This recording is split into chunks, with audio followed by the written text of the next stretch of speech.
여러분, 오늘 밤에 대해서 아주 이상한 사실을 하나 말씀드리면서 시작해 보겠습니다. 오늘 밤 여러분이 눈을 감고 잠속으로 스르륵 빠져드는 바로 그 순간, 여러분의 몸은 사실상 밧줄에 묶인 것처럼 꼼짝도 하지 못하게 됩니다. 눈은 감겨 있고, 귀로는 아무 소리도 들어오지 않고, 손끝은 아무것도 만지지 못하고, 코와 혀마저 조용히 잠들어 버려요. 바깥 세상과 이어진 문이 하나도 남김없이 닫혀버리는 겁니다. 그런데 정말 기묘한 건 바로 그 순간부터 여러분이 어딘가를 걷기 시작한다는 거예요. 누군가와 이야기를 나누고 낯선 골목을 정신없이 뛰어다니고 때로는 서럽게 울다가 때로는 소리내어 웃습니다. 밖에서는 단 하나의 정보도 들어오지 않는데 완벽하게 생생한 하나의 세계가 통째로 눈앞에 펼쳐지는 거죠. 빛이 있고 소리가 있고 온도가 있고 심지어 냄새와 맛까지 있는 세계가요. 여러분도 무서운 꿈을 꾸다가 심장이 쿵쾅쿵쾅 뛰어서 벌떡 깨어난 적 한 번쯤은 있으시죠? 아니면 꿈속에서 서럽게 울다가 눈을 떴는데 정말로 베개가 축축하게 젖어 있던 경험은요. 이게 얼마나 이상한 일인지 한번 곱씹어 보세요. 바깥에서는 아무 일도 일어나지 않았습니다. 여러분은 그냥 따뜻한 이불 속에 가만히 누워 있었을 뿐이에요. 그런데 뇌가 혼자 만들어낸 가짜 위험이 진짜 심장을 뛰게 만들었고, 뇌가 혼자 지어낸 가짜 슬픔이 진짜 눈물을 흘리게 만든 겁니다. 오늘 저희 파인만의 길에서 파헤쳐 볼 이야기가 바로 이겁니다. 미리 말씀드리면 꿈 해몽 이야기가 아니에요. 돼지 꿈을 꾸면 복권을 사라. 이가 빠지는 꿈은 나쁜 징조다. 이런 이야기가 아닙니다. 오늘은 훨씬 더 근본적인 질문을 던져보려고 해요. 도대체 뇌는 왜 이런 짓을 하는 걸까요? 굳이 값비싼 에너지를 써가면서 몸을 무방비 상태로 묶어 놓으면서까지 매일 밤 아무도 시키지 않은 세계를 통째로 만들어내는 이유가 뭘까요? 그리고 여기서 한 발 더 들어가서 만약 이 기묘한 밤의 작업이 우리가 짐작했던 것보다 훨씬 더 깊숙이 여러분의 몸과 마음의 건강을 좌우하고 있다면요? 오늘 이 이야기를 끝까지 따라오시면 아마 잠자리에 드는 순간의 머릿속 풍경이 예전과는 사뭇 다르게 보이실 겁니다. 자, 그럼 시작해 볼게요. 먼저 우리가 꿈에 대해 흔히 품고 있는 생각부터 꺼내놓아 봅시다. 누군가 여러분에게 꿈이 뭐냐고 물으면 아마 대부분 이렇게 대답하실 거예요. 자는 동안 머릿속에서 이런저런 장면들이 두서없이 떠오르는 것 아니냐고요. 낮에 있었던 일들이 뒤죽박죽 섞여서 나오는 거라고 하시는 분도 계시고, 그냥 뇌가 쉬는 동안 흘러나오는 일종의 잡음 아니겠냐고 하시는 분도 계십니다. 솔직히 이 설명 꽤 그럴듯하게 들리죠. 저도 예전엔 그렇게 생각했어요. 늦은 밤 버스 종점을 지나칠 때까지 꾸벅꾸벅 졸다가 꿈속에서도 그 버스를 타고 있었다든가, 잠들기 직전에 본 영화 장면이 슬그머니 꿈에 끼어들었다든가, 이런 경험 다들 있으시잖아요. 그러니 꿈이란 건 결국 낮 동안 쌓인 기억 조각들이 밤에 아무렇게나 재생되는 것, 하루를 대충 정리하다가 삐져나오는 부스러기 같은 것이다. 이렇게 생각하기 딱 좋은 거예요. 여기에 한 가지 생각이 더 얹힙니다. 꿈이라는 게 사실 별로 중요하지도 않은 것 아니냐는 거죠. 왜냐하면요, 어차피 아침에 눈 뜨면 거의 다 잊어버리잖아요. 분명히 뭔가 굉장한 꿈을 꾼 것 같은데 세수하고 커피 한 모금 마시고 나면 손가락 사이로 물이 빠져나가듯 뚝 사라져 버립니다. 그러니 이렇게 생각하기 쉬워요. 방송이 다 끝난 새벽 3시의 텔레비전 화면 아시죠? 지지직거리는 그 흑백 모래알 화면. 꿈이란 결국 저런 거 아니겠냐고요. 뇌라는 방송국이 하루 방송을 마치고 전원을 반쯤 내렸을 때 화면에 남는 잡음. 굳이 의미를 부여할 것도 없고 기억할 필요도 없는 현상. 이렇게 정리하고 나면 마음이 편해집니다. 설명이 다 됐으니까요.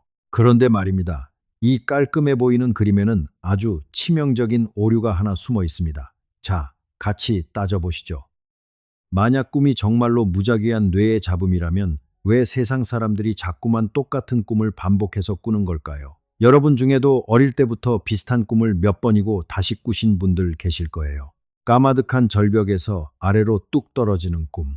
누군가 뒤에서 무섭게 쫓아오는데 다리가 진흙에 빠진 듯 안 움직이는 꿈. 시험장에 갔는데 갑자기 아무것도 기억이 안 나거나 시험 시간에 지각하는 꿈. 생각해 보세요. 정말로 완전히 무작위라면 수십억 가지도 넘는 가능성 중에서 하필 똑같은 꿈이 여러 번 반복될 확률은 사실상 없어야 정상입니다. 복권을 매주 사는데 매번 같은 번호가 당첨되는 것만큼이나 말이 안 되는 일이죠. 그런데 반복됩니다. 그것도 아주 흔하게요. 여기서 더 놀라운 이야기를 하나 해드릴게요. 수십 년 전 태평양을 사이에 두고 문화도 언어도 완전히 다른 두 나라, 일본과 미국의 대학생들에게 어떤 꿈을 자주 꾸느냐고 물어본 연구가 있었습니다. 그런데 결과가 소름 돋을 정도로 비슷했어요. 양쪽 다 높은 곳에서 떨어지는 꿈, 누군가에게 쫓기는 꿈, 같은 일을 몇 번이고 반복하는 꿈이 나란히 상위권에 올랐습니다. 자라온 환경도, 먹는 음식도, 쓰는 말도 전혀 다른 사람들이 밤마다 놀랄 만큼 닮은 꿈을 꾸고 있었던 거예요. 여기서 끝이 아닙니다. 수천 년 전 고대 이집트나 로마 사람들이 남긴 기록을 뒤져봐도 그들이 꾸었다고 적어놓은 꿈이 오늘 우리가 꾸는 꿈과 놀라울 만큼 닮아 있습니다. 하늘을 나는 꿈, 아래로 떨어지는 꿈, 무언가에 쫓겨 필사적으로 도망치는 꿈. 인류가 그 긴 세월 동안 문명을 이만큼이나 바꿔놓았는데 꿈의 재료만큼은 거의 그대로인 겁니다. 자, 이게 과연 뇌가 아무렇게나 틀어놓은 잡음으로 설명이 될까요? 저는 도저히 안 된다고 봅니다. 무작위 잡음은 반복되지 않고 국경을 넘어 닮지 않으며 수천 년을 살아남지도 않으니까요. 그렇다면 이제 우리는 물리학자처럼 이 문제를 아주 꼼꼼하게 따져봐야 합니다. 위대한 물리학자 리처드 파인만이 늘 강조하던 태도가 하나 있어요.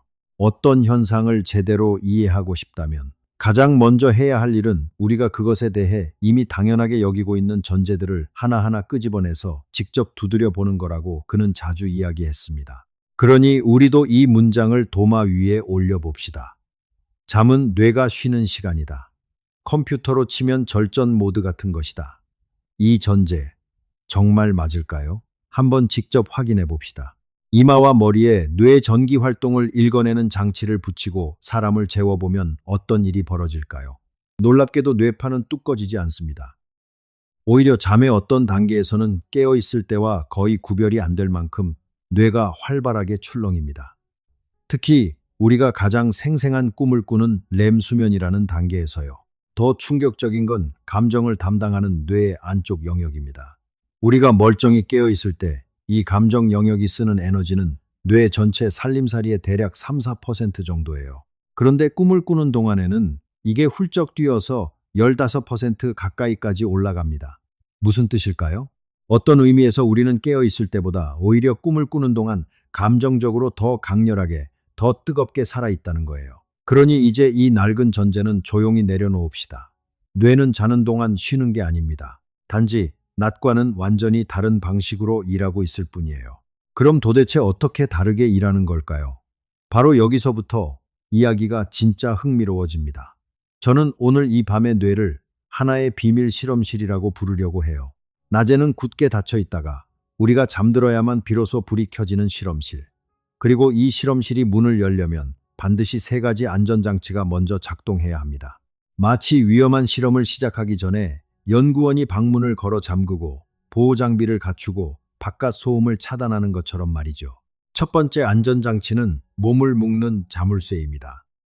잠이 깊어지면 뇌는 근육으로 향하는 명령 신호를 척수 단계에서 딱 잘라버립니다. 그래서 우리 몸은 렘 수면 동안 마치 스위치가 내려간 것처럼 축 늘어져 움직이지 못해요.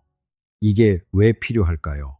아주 간단합니다. 꿈속에서 아무리 전력 질주를 해도 진짜 다리가 이불을 박차고 나가지 않게 하기 위해서예요. 실험이 실험실 밖으로 새어 나가지 않도록 문을 잠그는 겁니다. 만약 이 자물쇠가 고장나면 어떻게 될까요? 실제로 그런 분들이 있어요. 꿈속에서 도망치다가 침대에서 툭 떨어지고 꿈속에서 주먹을 휘두르다가 옆에서 자던 사람을 치는 겁니다.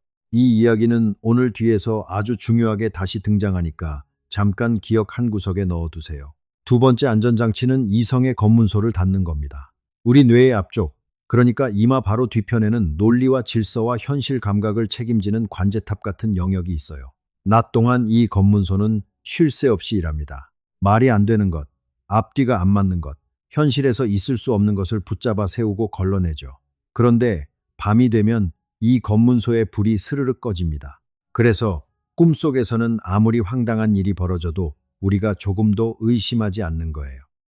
갑자기 아는 사람의 얼굴이 전혀 다른 사람으로 쓱 바뀌어도, 중력이 사라져 몸이 둥둥 떠올라도, 몇 해 전에 돌아가신 할머니가 부엌에서 멀쩡히 국을 끓이고 계셔도 꿈속의 우리는 그저 자연스럽게 고개를 끄덕입니다. 현실을 검사하던 문지기가 퇴근해 버렸으니까요. 그래서 이 실험실 안에서는 그 어떤 미친 가설도, 그 어떤 말도 안 되는 조합도 마음껏 시도해 볼 수 있는 겁니다. 그리고 세 번째 안전장치는 바깥으로 향하던 안테나를 통째로 안으로 돌리는 겁니다. 깨어 있을 때 우리 뇌는 바깥 세상에서 쏟아지는 정보를 받아 처리하느라 늘 바쁘죠. 그런데 잠이 들면 그 바깥과의 연결이 툭 끊기고 뇌의 관심이 완전히 내면을 향하기 시작합니다.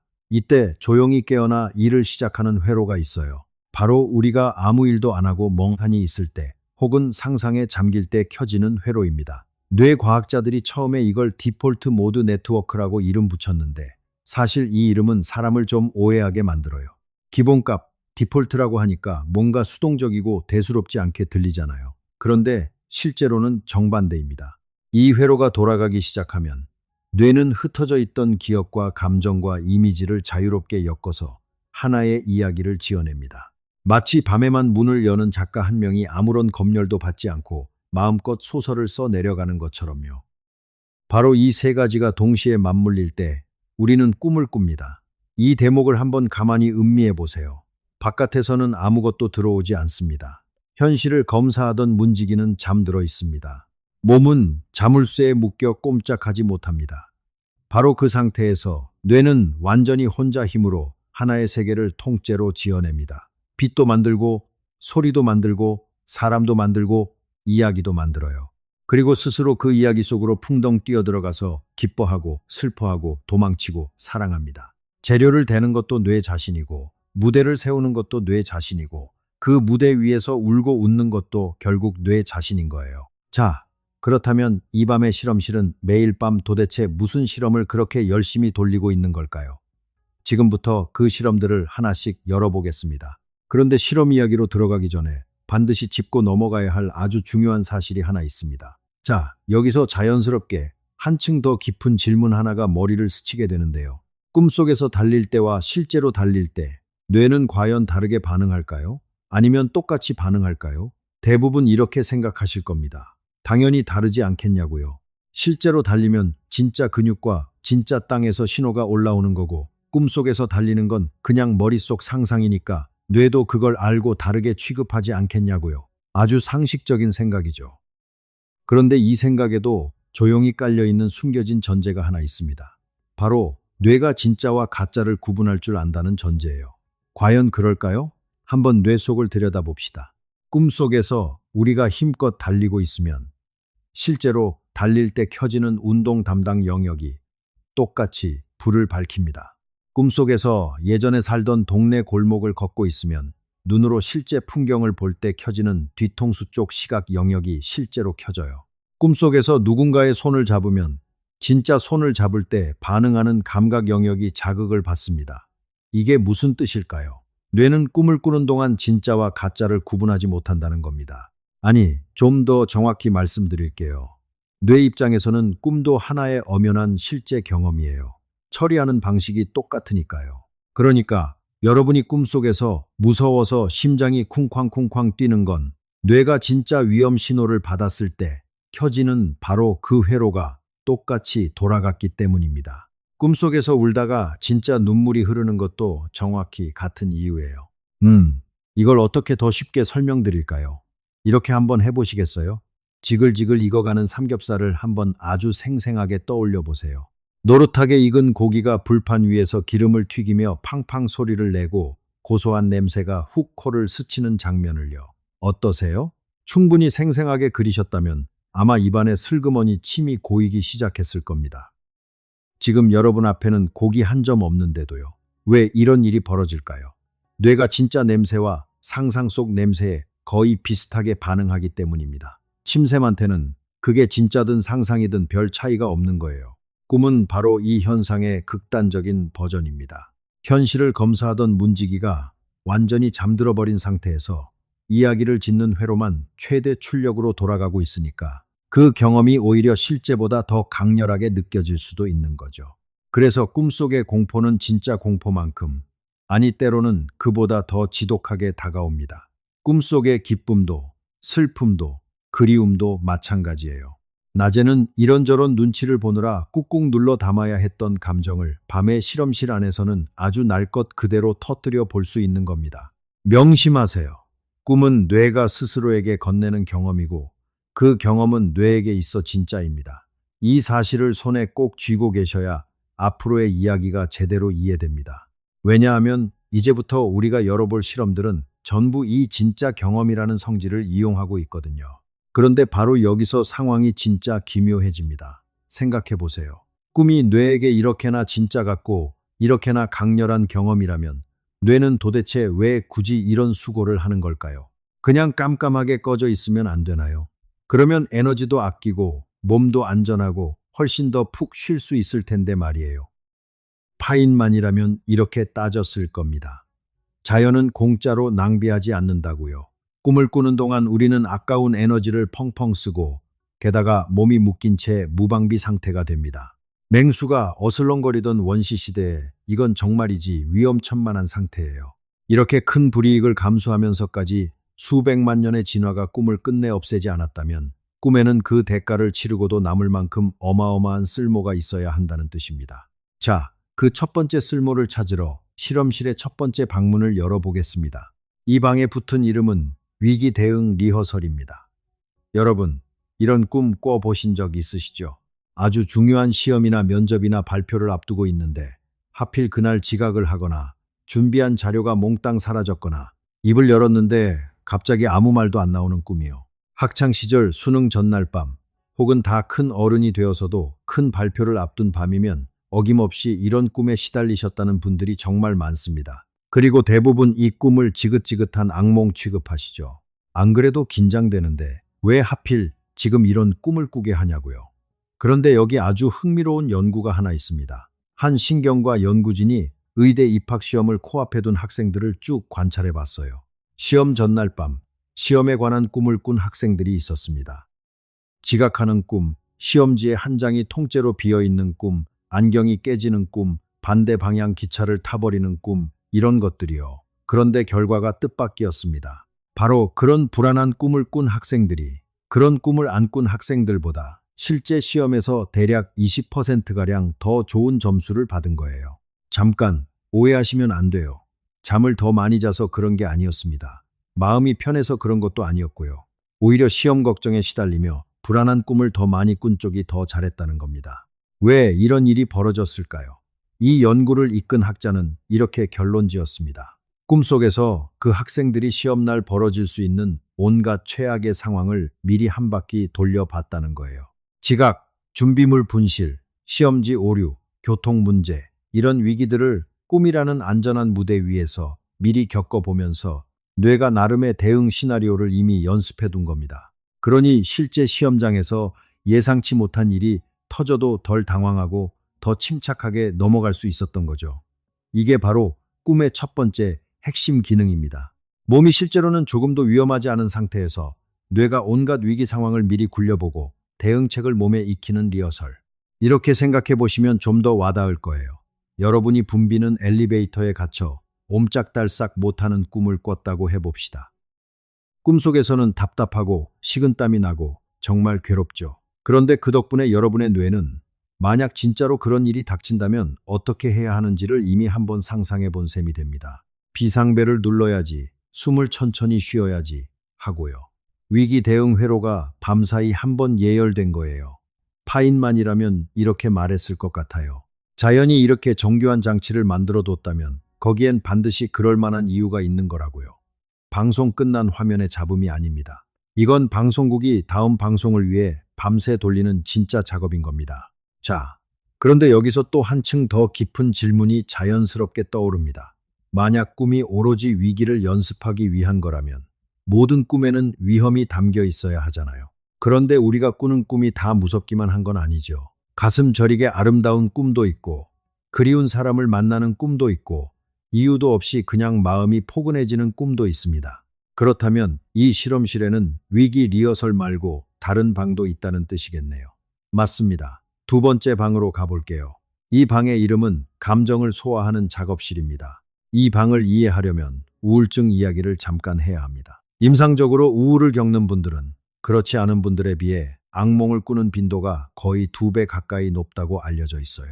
그런데 단순히 나쁜 꿈이 많아지는 정도가 아닙니다. 잠의 구조 자체가 달라져요. 깊은 뇌 안쪽에서 감정을 처리하는 영역이 꿈꾸는 동안 훨씬 더 격렬하게 불타오릅니다. 그리고 아주 안타까운 패턴이 하나 있어요. 우울을 겪는 분들의 경우 밤이 흘러갈수록 꿈의 색깔이 점점 더 어두워집니다. 잠들 무렵엔 그나마 견딜 만한 꿈을 꾸다가 아침이 가까워질수록 꿈이 점점 더 캄캄해지는 거예요. 그래서 우울을 앓는 분들이 유독 아침을 힘들어 하시는 경우가 많습니다. 하루 중 가장 어두운 꿈을 꾸다가 바로 그 상태에서 눈을 뜨게 되니까요. 처음 들으면 이게 무슨 소리인가 하실 수도 있는데 조금만 차분하게 뜯어봅시다. 뇌의 감정 처리 장치는 낮 동안 미처 다 소화하지 못한 감정들을 밤에 특히 꿈을 꾸는 동안 마저 처리하려고 애씁니다. 그런데 우울한 상태에서는 이 작업실이 과부하에 걸려 있어요. 소화해야 할 무겁고 부정적인 감정은 산더미처럼 쌓여 있는데 처리하는 속도는 도무지 그걸 못 따라가는 겁니다. 그러니 꿈이 점점 더 어두워질 수밖에요. 바꿔 말하면 꿈은 감정을 소화하는 장소라는 거예요. 낮 동안 너무 바빠서 제대로 슬퍼하지 못했던 일을 밤에 꿈속에서 울며 소화하고 차마 밖으로 꺼내지 못했던 분노를 꿈속에서 대신 터뜨리는 겁니다. 그래서 감정이 강렬한 꿈을 자주 꾼다는 건 어떤 의미에서는 뇌가 그만큼 열심히 마음을 정리하고 있다는 신호일 수도 있어요. 이 작업실이 얼마나 힘겹게 돌아가는지 보여주는 또 다른 장면이 있습니다. 술이나 약물을 끊고 회복 중인 분들 이야기예요. 이분들 중 상당수가 회복 과정에서 다시 그 물질에 손을 대는 꿈을 아주 생생하게 꾼다고 합니다. 꿈이 어찌나 진짜 같은지 눈을 뜨고 나서도 정말 다시 손을 댄 것 같은 죄책감과 불안에 시달리기도 해요. 흥미로운 건 실제로 그 물질을 쓰고 있을 때보다 오히려 딱 끄는 직후에 이런 꿈을 더 자주 꾼다는 겁니다. 왜 그럴까요? 뇌가 낮의 현실에서는 더 이상 채울 수 없게 된 갈망을 밤의 작업실 안에서라도 시뮬레이션하며 달래보려는 거예요. 그리고 이 꿈은 시간이 흐르고 갈망이 옅어지면 서서히 사라집니다. 뇌가 그 갈망을 조금씩 소화해내면서요. 자, 여기서 이런 생각이 조용히 스며들지 않으시나요? 어쩌면 꿈은 뇌가 스스로를 치유하는 장치인지도 모르겠다고요. 낮 동안 미처 소화하지 못한 상처와 두려움과 갈망을 밤마다 조금씩 꺼내어 삼키는 과정. 그런데 이 이야기는 우리를 훨씬 더 서늘하고 놀라운 진실로 데려갑니다. 감정만이 아니라 우리 몸 그 자체까지 이 실험실이 밤마다 훑고 있다면 어떻게 되는 걸까요? 자, 실험실의 3번째 방문을 열어보겠습니다. 이 방의 이름은 몸을 훑는 밤의 정밀 검사예요. 그리고 솔직히 말씀드리면 오늘 이야기 중에서 가장 서늘하고 가장 기묘한 방이 바로 여기입니다. 가장 흔한 꿈 중에 이가 우수수 빠지는 꿈이 있죠. 입안에서 치아가 툭툭 떨어져 손바닥에 우르르 쏟아지는 그 꿈. 고대로부터 이 꿈은 늘 불길한 징조로 여겨졌습니다. 가족에게 나쁜 일이 생긴다거나 재산을 잃는다거나 하는 식으로요. 지금도 인터넷에 검색해보면 온갖 해몽이 쏟아집니다. 그런데 이스라엘의 한 연구팀이 대학생 200명 남짓을 대상으로 이 꿈을 파고들었더니 아주 평범하면서도 실질적인 설명이 튀어나왔어요. 이 꿈을 자주 꾸는 사람들은 아침에 눈을 떴을 때 이나 잇몸이나 턱이 뻐근하다고 느끼는 경우가 많았던 겁니다. 자는 동안 자기도 모르게 이를 꽉 악물거나 뽀드득 가는 습관, 그러니까 이갈이가 있었던 거죠. 뇌가 잠자는 동안 턱과 이에 실제로 걸리는 물리적인 압력을 감지하고 그걸 이가 빠지는 장면이라는 꿈으로 번역해낸 겁니다. 불길한 징조가 아니라 사실은 몸이 보내는 아주 정직한 신호였던 거예요. 여기까지는 그래도 귀엽습니다. 이갈이 정도니까요. 그런데 이 정밀 검사가 훨씬 더 무거운 것을 잡아내는 경우가 있습니다. 아까 첫 번째 방에서 잠깐 기억해 두시라고 했던 이야기 기억나시나요? 꿈속에서 실제로 몸을 움직이는 분들 말이에요. 몸을 묶어두는 자물쇠가 제대로 작동하지 않아서 꿈속 행동이 진짜 몸으로 새어나오는 분들이요. 주로 중장년 이후 남성분들 중에 이런 분들이 있습니다. 꿈속에서 누군가와 몸싸움을 하다가 실제로 옆 사람을 밀치고 꿈속에서 도망치다가 침대에서 굴러떨어지는 겁니다. 대부분은 이걸 그냥 잠버릇이 좀 사납다 정도로 넘기시죠. 그런데 여기서부터가 정말 중요합니다. 이 증상, 그러니까 렘 수면 중에 몸이 움직이는 분들을 오랜 세월에 걸쳐 추적한 연구가 있습니다. 그 결과가 충격적이에요.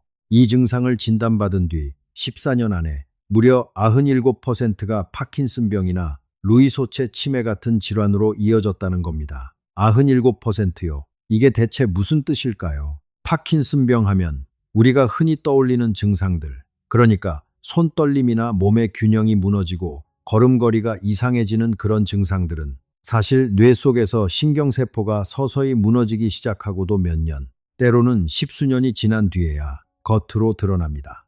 그런데 그 조용한 붕괴가 겉으로 드러나기 훨씬 전에 꿈에서 먼저 신호를 보내고 있었던 거예요. 몸을 묶어두는 자물쇠를 관리하는 바로 그 뇌 부위가 가장 먼저 망가지기 시작하니까요. 의식이 아무것도 눈치채기 한참 전에 밤의 실험실은 이미 이상을 감지하고 경고음을 울리고 있었던 겁니다. 한번 가만히 음미해 보세요. 지금 이 순간 세상 어딘가에서 누군가는 잠결에 팔을 휘두르며 꿈속에 누군가와 싸우고 있을 겁니다.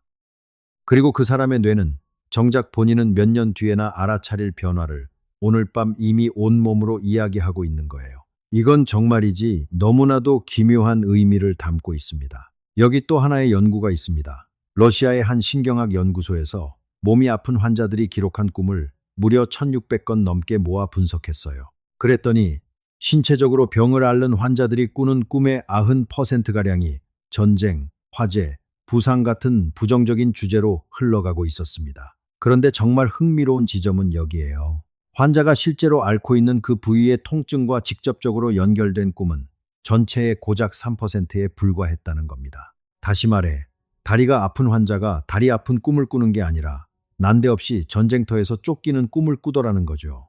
이게 뭘 말해줄까요? 뇌는 몸의 이상을 분명히 감지하지만 그걸 아프다는 직접적인 형태로 보여주는 게 아니라 상징과 이야기라는 전혀 다른 언어로 옮겨서 꿈에 담는다는 겁니다. 마치 낯선 나라의 말을 우리말로 옮기는 번역가처럼요. 몸은 세포의 언어로 신호를 보내는데 뇌는 그걸 이야기의 언어로 번역해서 우리에게 건네는 거예요. 심장 이야기도 빼놓을 수 없습니다. 관상동맥 시술을 앞둔 환자들을 대상으로 시술 전날 밤에 꾼 꿈을 기록하고 이후 경과를 추적한 연구가 있어요. 죽음에 관한 꿈을 꾼 남성 환자들과 이별에 관한 꿈을 꾼 여성 환자들이 시술 당시 병의 실제 중증도와는 별개로 이후 경과가 더 나쁠 확률이 높게 나타났습니다. 자, 여기서 저는 잠깐 정직하게 선을 그어야 할 것 같아요. 이런 연구를 두고 꿈이 미래를 예언한다고 말하면 그건 지나친 비약입니다. 이건 인과관계라기보다는 몸의 미묘한 상태가 그날 밤 꿈의 색깔에까지 은근히 스며들었을 가능성을 보여주는 것에 가까워요. 그래도 이걸 그냥 우연이라며 툭 던져버리기가 쉽지 않은 건 사실입니다. 꿈이 어떤 식으로든 그 사람의 몸 상태에 대한 정보를 품고 있었다는 뜻이니까요.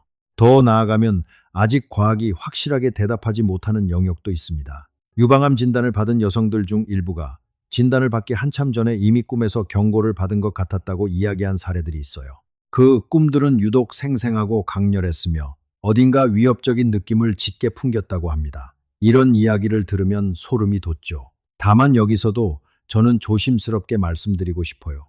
이건 통제된 실험으로 딱 잘라 증명된 사실이 아니라 개인들의 경험담에 가깝습니다. 나중에 병이 밝혀지고 나서 되돌아보니 그 꿈이 예사롭지 않았다고 느끼는 이른바 사후 해석일 가능성도 배제할 수 없어요. 바인만이라면 여기서 이렇게 말했을 겁니다. 모른다는 걸 정직하게 인정하는 것이 그럴듯한 거짓 확신보다 훨씬 낫다고요. 그러니 우리는 이렇게 정리하면 됩니다. 꿈이 몸의 상태를 어느 정도 반영한다는 건 여러 연구가 가리키고 있는 방향이 맞다. 다만 그것이 어디까지 정확한지, 어디서부터가 우연인지는 아직 우리가 겸손하게 더 알아가야 할 영역이다 하고요. 그럼에도 이 방을 나서며 한 가지는 분명히 손에 쥐고 갑시다. 꿈은 자는 동안 아무렇게나 흩뿌려지는 이미지의 나열이 아닙니다. 때때로 꿈은 우리 몸과 마음이 아직 말이 되지 못한 신호를 이야기의 형태로 빚어내 의식에게 건네는 편지일 수 있어요. 그리고 그 편지는 우리가 스스로 알아차릴 수 있는 것보다 훨씬 앞서 도착하기도 합니다. 자, 따라오고 계시죠? 이제 실험실의 분위기를 조금 바꿔서 네 번째 방으로 가보겠습니다. 이 방의 이름은 금지된 조합을 시도하는 실험입니다. 지금까지는 어쩐지 무거운 방들이었는데 이 방은 조금 다릅니다. 여기서 뇌는 놀이를 하거든요. 기억하시죠? 밤이 되면 이성의 검문소가 불을 끈다고 했잖아요. 깨어 있을 때 우리 뇌는 앞뒤가 안 맞는 연결이라면 대부분 그 자리에서 쳐내버립니다. 이건 이것과 안 어울려, 저건 저기 놓으면 이상해 하면서 끊임없이 걸러내죠. 덕분에 낮에 우리는 질서정연하게 생각할 수 있지만 동시에 아주 뻔한 길로만 걷게 되기도 하죠. 그런데 꿈속에서는 그 차단막이 통째로 사라집니다. 전혀 관계없어 보이던 것들이 아무렇지 않게 손을 잡아요. 까마득한 옛날 기억과 어제 있었던 일이 뒤섞이고 완전히 다른 분야의 조각들이 부딪히면서 예상치 못한 문의를 만들어냅니다. 뇌과학에서는 이걸 확산적 사고라고 부릅니다. 쉽게 말씀드릴게요. 깨어 있을 때 우리의 생각은 대체로 집중형이에요. 하나의 목표를 향해 논리라는 좁은 길을 따라 곧장 나아가죠. 반면 꿈꾸는 동안의 생각은 확산형입니다. 정해진 방향 없이 사방팔방으로 뻗어나가면서 아무도 예상 못한 연결을 툭툭 만들어내요. 그런데 인류 역사에서 위대한 발상이나 창의적인 도약은 대부분 바로 이 확산형 사고에서 터져 나왔습니다. 그래서 예술이나 디자인하는 분들이 꿈에서 영감을 얻었다고 말하는 게 그냥 낭만적인 수사가 아닌 거예요. 밤에 실험실이 검열 없이 뒤섞어 놓은 자유로운 조합이 낮의 좁은 길로는 도저히 닿을 수 없던 아이디어를 낳는 겁니다.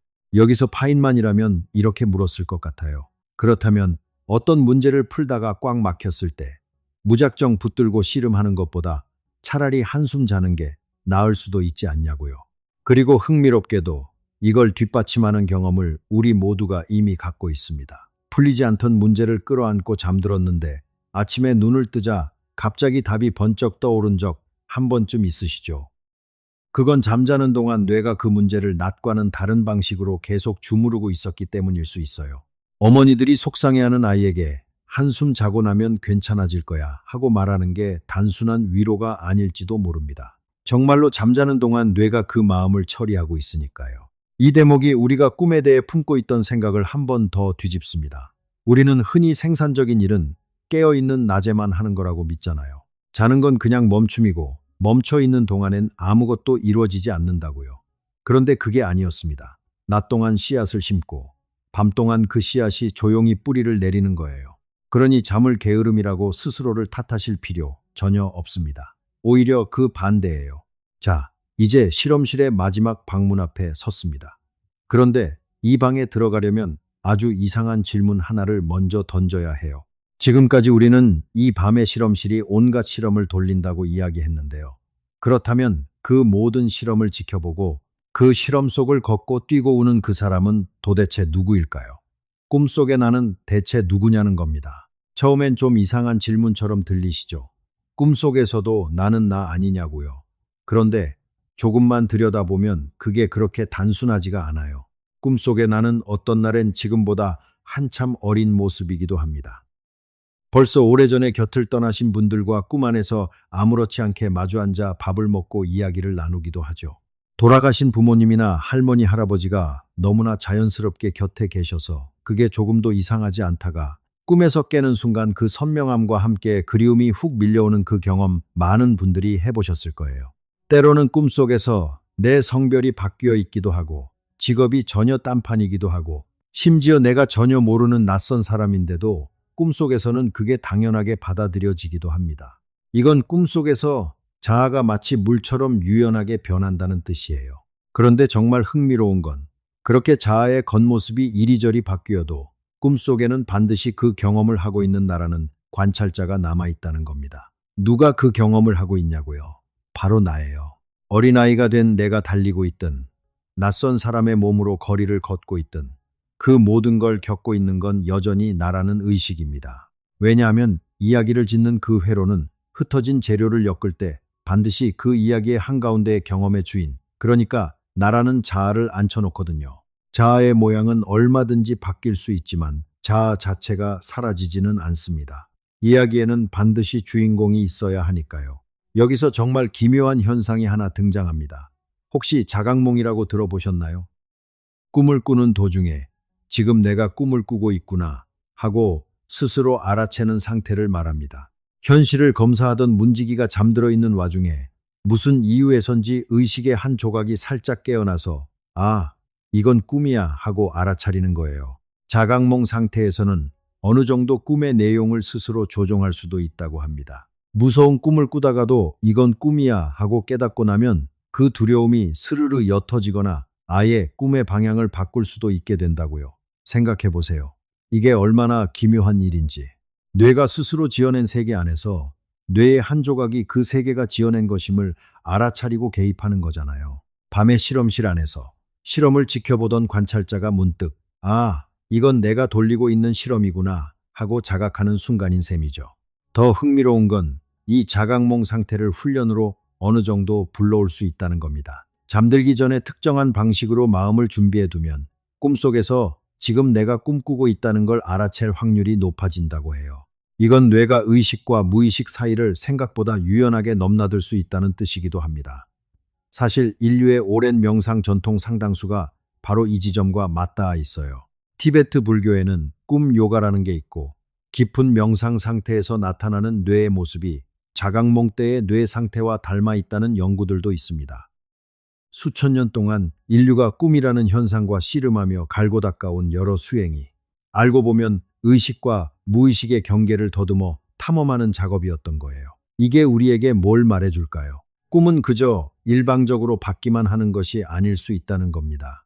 우리가 꿈을 조금 이해하고 거기에 귀를 기울이고 훈련을 통해 그 안에서 깨어있는 정도를 높일 수도 있다면 꿈은 여러분이 그냥 당하는 무언가가 아니라 여러분이 참여할 수 있는 무언가가 될 수도 있는 거예요. 자, 그런데 여기서 아주 현실적인 질문이 하나 튀어나옵니다. 이렇게 중요한 일들이 밤마다 벌어지고 있다면 왜 우리는 아침에 눈을 뜨면 그걸 거의 다 잊어버리는 걸까요? 기억할 수 있다면 그 정보를 훨씬 잘 써먹을 수 있을 텐데 말이에요. 정직하게 말씀드리면 이 질문에 대해 뇌과학은 아직 완전한 답을 내놓지 못했습니다. 이 부분은 여전히 활발하게 연구 중인 영역이에요. 다만 흥미로운 짐작들은 몇 가지 있습니다. 하나는 꿈의 기억이 의식으로 올라오는 것 자체가 오히려 꿈의 작업을 방해할 수 있다는 생각이에요. 꿈이 감정을 소화하는 자리라면 그 소화 과정을 의식이 시시콜콜 다 들여다보는 건 오히려 방해가 될 수 있다는 거죠. 수술 도중에 환자가 깨어나면 안 되는 것처럼요. 또 다른 짐작은 중요한 건 꿈의 내용이 아니라 꿈의 결과라는 겁니다.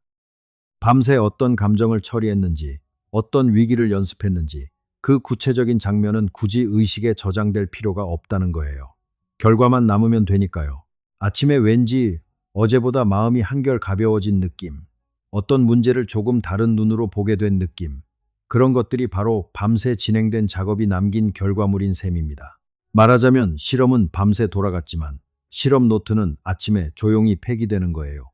정작 중요한 건 노트가 아니라 그 실험이 우리를 바꿔놓았다는 사실이니까요. 그래도 그 노트를 조금이나마 붙잡고 싶으시다면 방법이 있습니다. 잠들기 전에 오늘 꿈을 기억하겠다고 마음속으로 의도를 세워두는 것. 그리고 아침에 눈을 뜨자마자 바로 움직이지 말고 잠시 그 자리에 가만히 머물며 꿈이 남긴 감정과 이미지의 잔향을 더듬어 보는 것. 뭔가 걸리는 게 있다면 그 즉시 머리막 메모장이나 휴대전화에 몇 글자라도 적어두시는 거예요. 내용이 아무리 조각나 있고 황당해도 괜찮습니다. 나중에 다시 보면 거기 뜻밖의 무언가가 담겨 있을 수도 있거든요. 사실 이건 아주 파인만다운 활동이기도 해요. 파인만은 자기 머릿속에서 무슨 일이 벌어지는지, 아이디어가 어떤 과정을 거쳐 떠오르는지를 관찰하고 기록하는 걸 무척 즐겼던 사람이거든요. 꿈 일기를 쓰는 것도 결국 내 뇌가 무의식 상태에서 어떻게 일하는지를 지켜보고 적어두는 일이니까요. 그리고 흥미롭게도 인류는 아주 오래전부터 이런 기록을 남겨왔습니다. 고대 메소포타미아에는 꿈을 해석해주는 전문가가 있었고 고대 이집트에서는 꿈을 신이 보낸 편지로 여겨 정성껏 기록했으며 고대 그리스에는 아예 치료를 목적으로 꿈을 꾸러 신전에서 잠을 자는 풍습까지 있었어요. 아스클레피오스 신전이라고 병든 사람들이 그 신전에서 하룻밤 잠들면 신이 꿈을 통해 치료법을 알려준다고 믿었던 겁니다. 물론 오늘 우리는 그게 신의 편지라고 생각하지는 않죠. 하지만 그 오랜 풍습의 한가운데에는 어떤 날카로운 직관이 있었던 것 같아요. 꿈이 우리 몸과 마음의 상태에 관한 무언가를 품고 있고 거기서 치유의 실마리를 찾을 수 있다는 직관이요.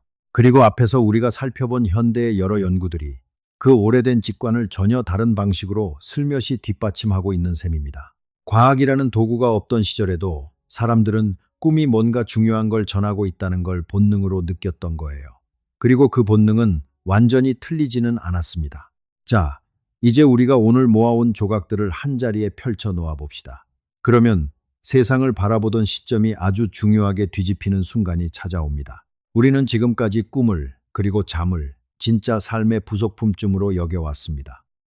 진짜 중요한 건 깨어있는 낮이고 자는 건 그냥 쉬는 거고 꿈은 그 과정에서 흘러나오는 부스러기 정도라고요. 그런데 오늘 우리가 열어본 방들을 떠올려 보세요. 그리고 꿈꾸는 동안 뇌는 쉬기는커녕 감정 처리에 있어서는 낮보다 더 격렬하게 타오릅니다. 바깥의 도움 하나 없이 스스로 세계를 짓고 위기를 연습하고 감정을 소화하고 몸의 이상을 진단하고 금지된 조합으로 새로운 생각을 빚어내고 심지어 나라는 존재의 경계까지 더듬어 봅니다. 이 모든 일이 의식이 곤히 잠들어 있는 사이에 벌어지는 거예요. 이렇게 생각해 보세요. 어쩌면 뇌는 깨어 있는 동안에만 일하는 게 아닙니다. 오히려 낮 동안 미처 하지 못한 깊은 일들을 낮에 감독관이 자리를 비워준 바로 그 틈에 더 자유롭게, 더 깊숙이 처리하는 거예요. 깨어 있는 나라는 관리자가 잠시 물러나야 뇌는 그제야 정말 하고 싶었던 작업에 착수하는 겁니다. 리처드 파인만은 이런 이야기를 자주 했다고 해요. 우리가 어떤 현상을 끝내 이해하지 못하는 이유 중 하나는 이미 그 답을 다 안다고 착각하기 때문이라고요. 꿈에 대해 우리는 너무 오랫동안 다 안다고 착각해 왔습니다. 자는 동안 뇌가 대충 흘려보내는 것, 별로 안 중요한 것, 잊어도 그만인 것이라고요. 하지만 아니었어요. 꿈은 뇌가 의식 몰래 스스로에게 건네는 가장 중요한 작업 가운데 하나였습니다. 이건 정말 시점이 통째로 뒤집히는 순간입니다. 깨어있는 시간만이 우리의 진짜 삶이라고 믿어왔는데 어쩌면 잠자는 시간도 꿈꾸는 시간도 그와 똑같이 소중한 삶의 한 조각인 거예요. 아니, 어떤 의미에서는 더 솔직하고 더 진실한 삶의 단면일지도 모릅니다. 온갖 검열이 사라진 가장 날 것 그대로의 뇌의 모습이니까요. 우리는 인생의 거의 3분의 1을 잠으로 보냅니다. 그리고 그 잠의 상당 부분을 꿈을 꾸며 흘려보내요. 수십 년에 걸쳐 우리도 모르는 사이예요. 그 아득한 시간 동안 뇌는 결코 놀고 있지 않았습니다. 상처를 어루만지고 하루를 정리하고 내일을 연습하고 미지의 영역을 더듬으며 쉼없이 일하고 있었어요. 이 대목을 한번 가만히 음미해 보세요.